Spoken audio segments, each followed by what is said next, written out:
वाशिममधनं इथल्या मालेगावात रानभाजी महोत्सवाचं आयोजन करण्यात आलेलं आहे आणि या महोत्सवात विविध 40 प्रकारच्या रानभाज्या उपलब्ध करून देण्यात आल्या होत्या।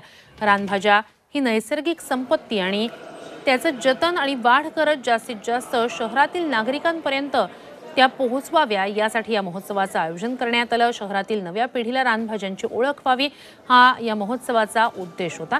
यावेळी शालेय विद्यार्थ्यांसह नागरिकांनी स्टॉलला भेटी देत रानभाज्यांची उपयुक्तता जाणून घेतली, त्यांचं आहारातील महत्त्व याविषयी जाणून घेतलं।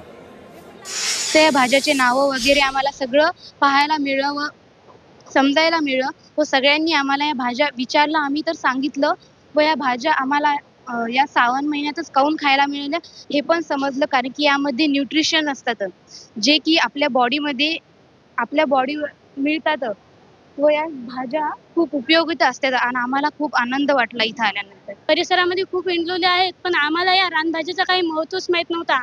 आज या सर्वांनी आपल्या मोठ्याने आम्हाला याच्याबद्दल काहीतरी सांगितलं, याच्यापासून काय मिळते हे आपल्या जवळच आहेत, पण आपल्याला याचं महत्त्व माहीत नाही, आपण हे खायला पाहिजे। रानभाजी महोत्सव कसे आपल्या आहारामध्ये जाऊन आपले आरोग्य कसे सुधारावं यांचं महत्त्व मुलांना पटवून देण्यासाठी आज आम्ही भाजीपाला आणलेला आहे आणि आमचे प्रोडक्ट चांगल्या प्रकारे विक्री